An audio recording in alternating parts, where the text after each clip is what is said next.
Hi, I'm Chris Haigh and this is the Fiddle channel. Today I'm going to play you 3 different versions of Sitting on Top of the World.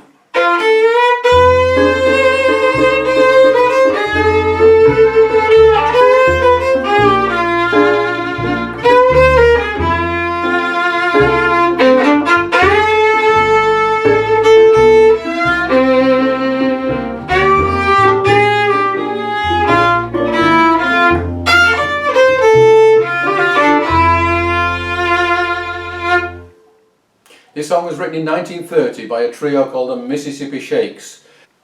They were a country blues band with Lonnie Chapman on the violin. You can hear the original recording on YouTube and see what the band looks like. And it's a very interesting song because it's been very popular. It's been used a lot by different bands, and I'm going to play you 3 versions. Their original version, I'm going to play you a Howlin Wolf version from a bit later in Chicago, and I'm going to play you a bluegrass version from the Nitty Gritty Dirt Band. And we'll just have a little look at what makes these 3 versions different. So starting off with the Mississippi Sheiks version, a few interesting things to say about it. It's not a 12-bar blues. It is definitely a blues of a sort, but if you try counting the bars, there's 8 or 9, depending on how you look at it. And it definitely doesn't follow the normal 12-bar structure. It seems to me to be based mostly on the F major blues scale, which is something I've talked about elsewhere, but it certainly doesn't follow that all the way through. So again, it does show that our concept of blues scales is an oversimplification. It's in a slow 12/8 time, so the feel is 1, 2, 3, 4, 1, 2, 3.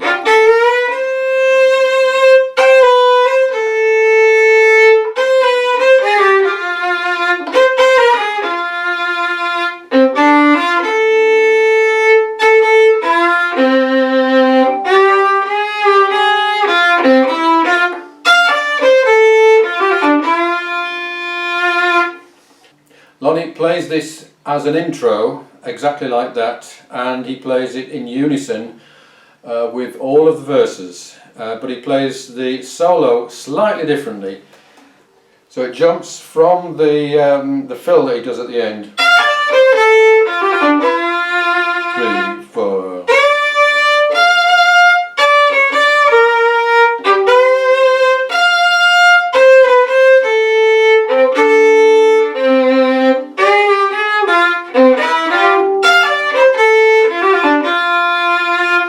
So that's really the only thing that he does any different all the way through.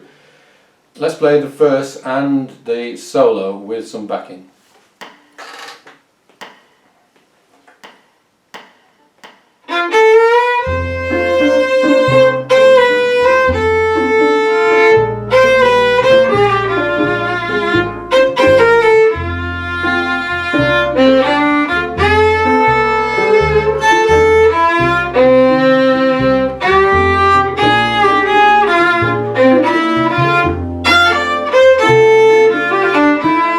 Into the solo.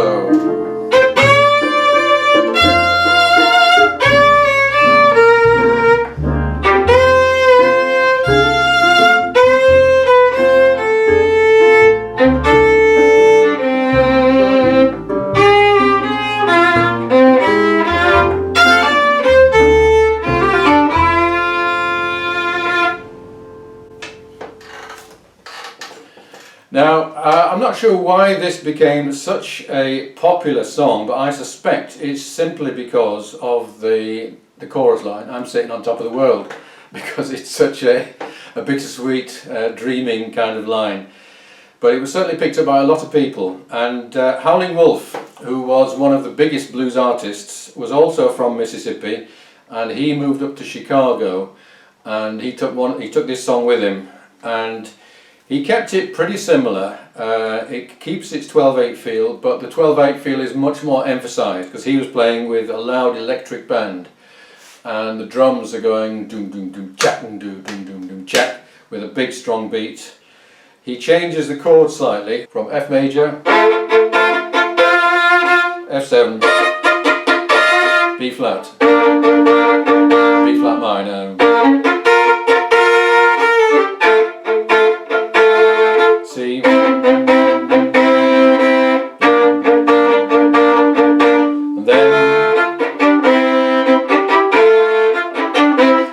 turnaround, which makes it into a 1, 2, 3, 4, 5, 6, 7, 8, a 9-bar blues again.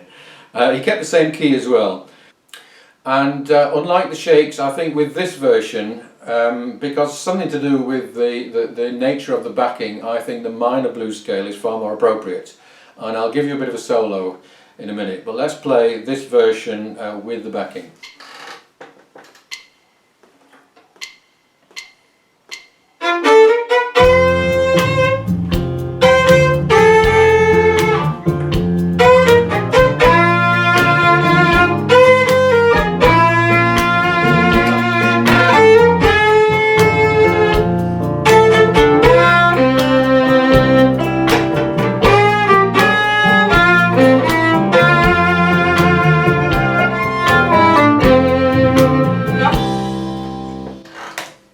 So much heavier, dirtier feel, and because of that, the strong nature of the 12/8 now, if you're soloing or doing backing, then you can do a lot of that, and that's exactly what a piano would do, hammering out those 12s. So let's do that again, and this time I'm going to give you a bit of a solo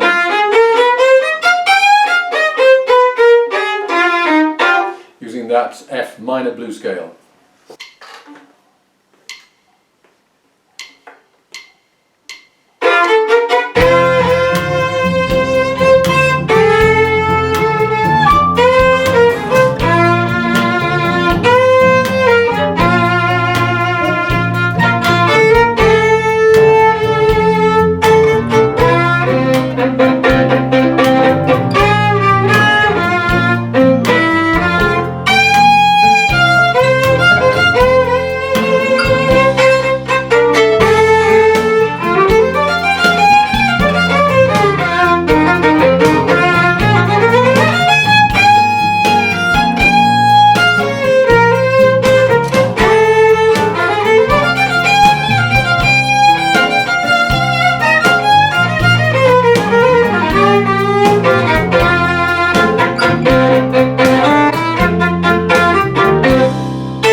And from here it moved on to be used by a lot of kind of rock bands. Grateful Dead did a version, Cream and Yardbirds all did it, and heading in a different direction, Doc Watson and Bill Monroe both recorded this, and Nitty Gritty Dirt Band on their album Will the Circle Be Unbroken, where they played with some of the old guys, including Doc Watson, if I remember rightly.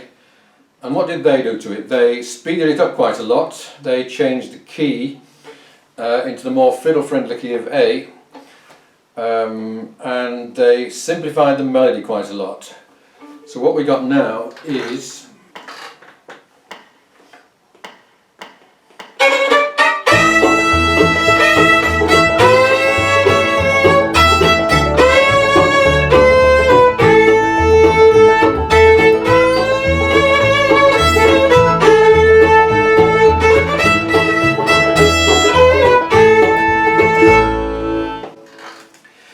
So this is now an 8-bar blues, but they do the special bluegrass thing of having an indeterminate ending to each time round. So whereas there's a definite 9 bars on each of the other two versions, this is around 8.5. And the purpose of this was to give time for the singer or soloist to get back to the mic or get away from the mic, because they used to just sing around a single microphone.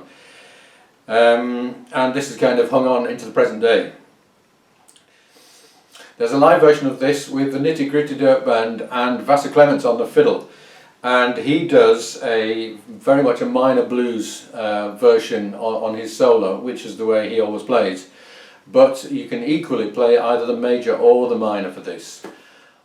I've chosen this for a video for my Patreon page, and on that I'm going to do the bluegrass version and I'm going to do some question and answer in this key at this tempo, so that you can listen to and pick up very quickly very short bluegrass phrases.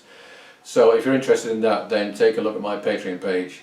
I'm going to close 3 times round with the bluegrass version, and I can send you a copy of the dots if you'd like, if you subscribe and send me an email. See you again soon.